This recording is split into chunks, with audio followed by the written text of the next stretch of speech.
trouble tonight for the Buffalo Police Department. A Kenmore man has filed a notice of claim against the city, saying officers used excessive force against him. News 4's Emily Guggenmus is digging for more details on this tonight. Emily? Well, this is the notice of claim filed on June 11th. In it, a Kenmore man says he was seriously injured. He claims he was assaulted by Buffalo police officers outside a Chippewa Street bar. Tonight, you'll see video from that night last March. This video is the latest to once again put the Buffalo Police Department in hot water. In it, you see a man walk outside of a bar. He's then tackled by several men who appear to be Buffalo police officers. That man is 43-year-old Christopher Kozak from Kenmore, and he's hired attorney Roland Cerconi. They've filed a complaint against the city of Buffalo.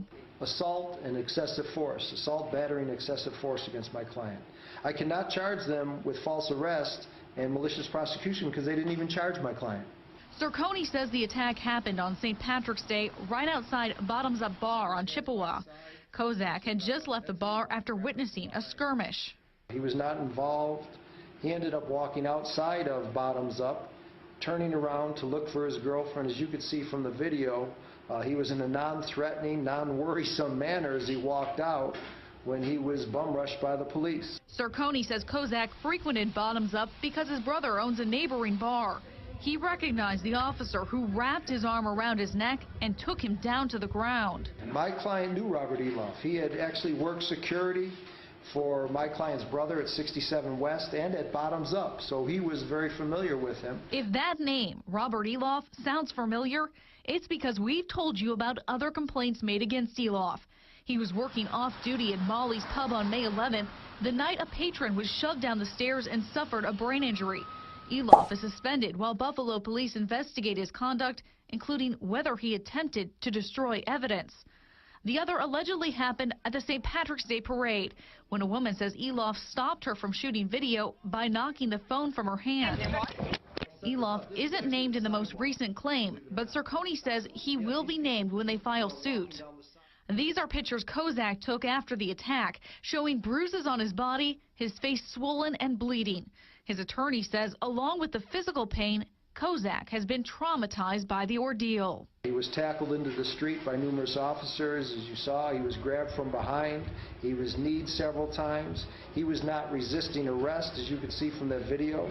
He never had a chance to do anything, and he was never charged with any crime either because he didn't do anything wrong. And it's unclear if the officers were on duty or off duty. Cerconi says if he can ID the other officers, he expects to name them in the suit as well. Buffalo police had no comment, as well as Eloff's attorney. Like News 4, tonight we've got another video surrounding Buffalo police who are again accused of going too far. Reviewing the video? If you have it on there, you can play it. A woman says officers knocked the phone right from her hand as she was taking a recording during the St. Patrick's Day parade. News 4 investigates. Luke Moretti is here now with more. Luke? Yeah, Diana, an officer's demand to a bystander to destroy a video of an alleged police brutality in Riverside has inspired a young woman to come forward with her story as long as we would protect her identity. It raises the question, do citizens have the right to video police while they are on the job? One of the officers came up to me, demanded my phone, and knocked my phone out of my hand as I was recording it. The young woman who took this video says it happened on Chippewa Street near Delaware Avenue back in March following Buffalo's St. Patrick's Day parade. She says there was a disturbance in the street and police were involved in breaking up fights. She tells News 4 investigates that she was coming out of a bar and saw that a female was slammed to the ground as police were breaking up a fight. The woman says that's when she started taking video with her cell phone camera. He knocked the phone out of my hand and stomped on it, and he wouldn't take his foot off my phone, so I actually had to push his foot off my phone in order to get my phone back. And then he started coming after me, demanding that I hand over my phone, and I wouldn't. And then I kept going on, and he kept following me, and then he eventually stopped. She says her cell phone camera stopped working when it hit the ground and did not capture the rest of her encounter with a Buffalo police officer whom she claims told her he needed the phone for evidence. Did he actually say that to you, that I need this phone for evidence? Yeah, he said that to me. Before he knocked it out? After he knocked it out. After he the said, phone went dead? Yeah. He said he needed it for evidence? Yeah. Because? He didn't say because, he just said he needed it for evidence. Did he say something about deleting the files too? Or He said you're going to have to delete that. he did? Yeah. It's important to note that the woman has not yet filed a complaint with the police department. Earlier this week, former U.S. Attorney Dennis Vacco, while addressing the John Willett arrest and alleged sidewalk beating caught on tape on April 19th, told News 4 that unless the phone was used in the commission of a crime, police don't have the right to make demands. I cannot believe that there's any justification to demand that you must delete an image on your cell phone. It's because of the John Willett case that the woman recently contacted News 4 about her encounter with police back in March. Were you frightened?